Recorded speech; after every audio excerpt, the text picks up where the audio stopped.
Waalaikumsalam. Salam sejahtera.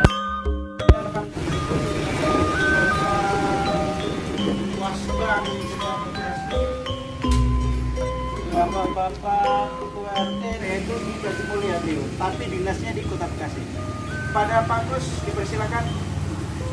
Langsung aja nih Pak Lurah ya. Saya hormati Pak Lurah Mustikasari, Pak RW, para ketua RT, warga RW 07. Langsung ke RT tanpa pengetahuan warga yang lain. Jadi seksi tersebut bisa memantau, bisa mengkoordinir acara-acara keagamaan yang ada di lingkungan khususnya di RT 12. Kalau saya sangat setuju hidupnya sekarang ya. Tunjuk.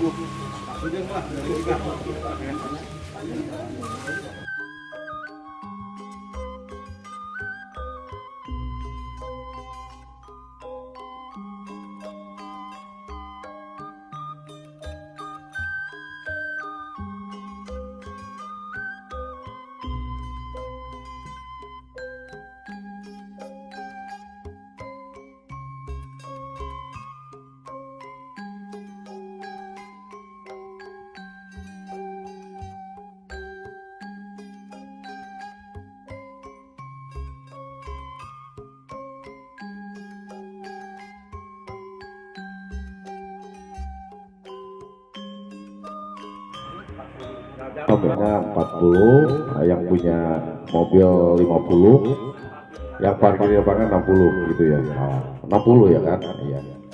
Ya mungkin kalau pendapat saya pribadi ya, mungkin juga tetaplah kalau namanya minimal ya. Kita bagaimanapun juga ini kita harus namanya gotong royong dan kita harus ada namanya satu subsidi silang. Itu mungkin salah satu solusi untuk menambah kas kita. Kas kita juga bukan buat siapa-siapa kan, dari kita untuk kita juga semua ya. Ya mungkin saya menyarankan begini aja, intinya tetap tidak memberatkan ke warga juga. Oke, yang minimal 40 ya 40. Tapi saya harapkan juga ke teman-teman yang punya rezeki lebih lah, intinya kan begitu ya. Intinya lebih kita bagaimana kalau kita subsidi silang gitu. Misalkan contoh kan ada yang 40, 50, 60 itu udah baku lah ya, udah baku ya. Parkir di sini gitu tuh. Tapi mungkin nanti bisa Pak Surani, intinya gini loh Pak Surani, kita nggak usah di forum begini, nanti kamu berapa nggak usah. Jadi mungkin nanti pengurus di sini door to door aja, ya capek sedikit kan nggak apa-apa ya. Nah itu jadi ke rumah-rumah, nah, terus ibu yang dengar di rumah sehat-sehat selalu dan selalu dalam rahmat Allah. Amin, amin. Oke, begini yang saya jadi pikiran saya selama ini adalah kebersamaan kita dalam lingkungan RT itu bukan kurang masalahnya. Jadi pertama gini, kenapa sih kita jadi bikin dari satu RT?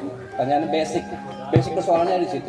Kita datang ke satu lingkungan ini kan tujuannya sama-sama mau tinggal, ya kan? Pertama, jadi satu wilayah ini yang disebut RT 12 adalah di mana rumah kita semua, ya kan? Semua yang ada di rumah kita ini di RT 12 ini kita bisa nikmati bersama, ya kan?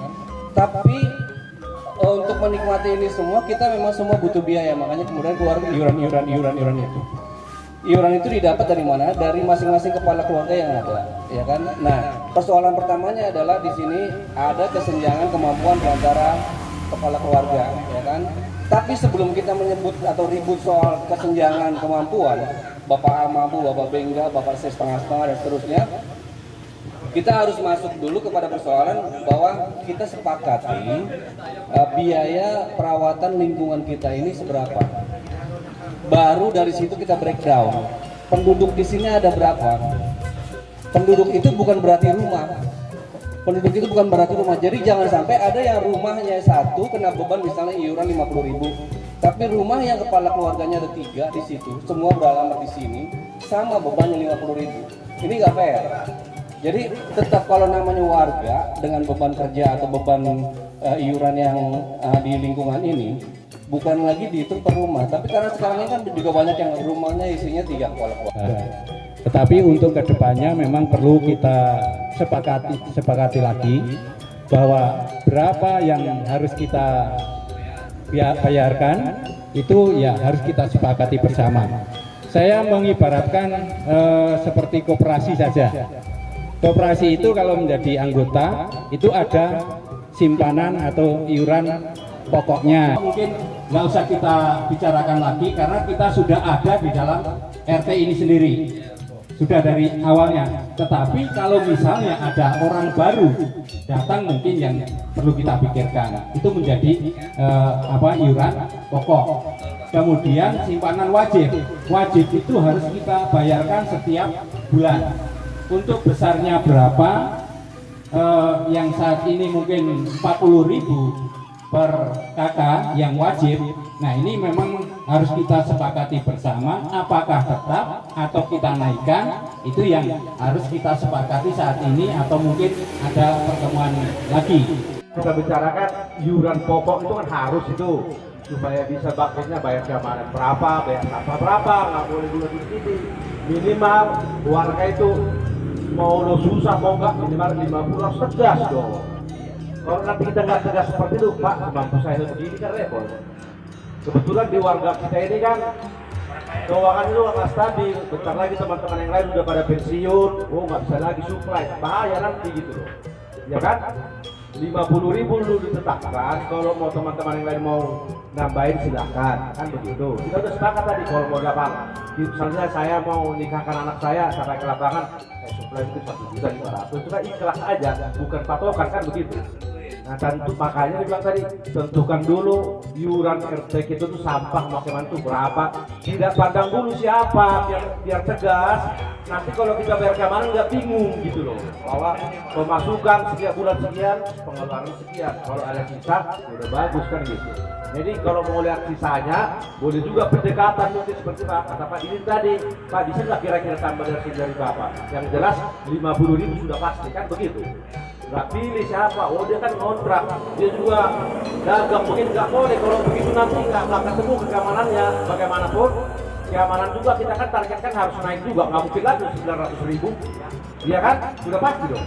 Apa masih tetap kita bayar 900.000 keamanan? Jujur aja kita nongkrong aja di sini harus 30.000.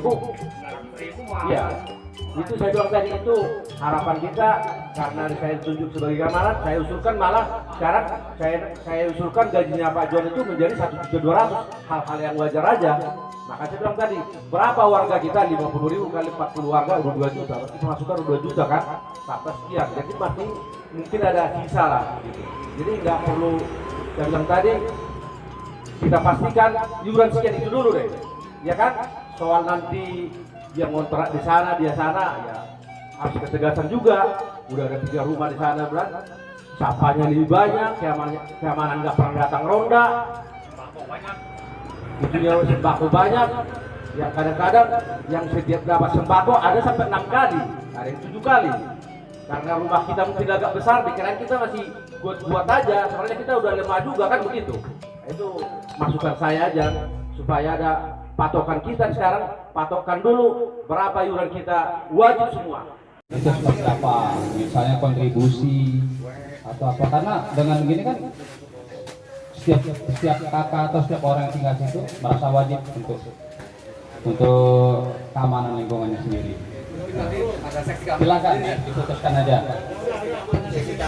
Untuk masalah. Oke baik, menanggapi dari Pak Asas tadi tentang sumbangan kayak ikut ronda. Jangan jadikan ini suatu pintu keluar untuk menghindari ronda. Ronda adalah kewajiban kita sama-sama. Ente punya lingkungan mau jaga nggak sih gitu? Mau jaga nggak sih? Bukan jaga rumah ente doang, jaga lingkungan juga. Karena kalau begitu lingkungan keganggu, jangan harap ente nggak keganggu, gitu kan? Gua lemparin ke rumah ente ntar. Jadi gini. Kalau yang mereka nggak bisa ronda, ya kan kemudian kita minta kontribusinya. Kontribusinya itu jangan sampai itu menjadikan alasan dia untuk tidak datang, untuk tidak hadir di acara ronda. Ya kan jangan sampai nanti udah gue bayar aja kan, gue nggak usah ronda, gue kagak. Kecuali dia memang lagi capek, dia sangat capek, dia lagi sakit atau ada urusan di dalam rumah yang harus dia segera kerjakan, bolehlah itu dia nggak ikut ronda. Cuman jangan jadi exit point di sini tentang dia bayar. Jadi kewajibannya tetap jaga lingkungan gitu aja. Saya kira itu aja,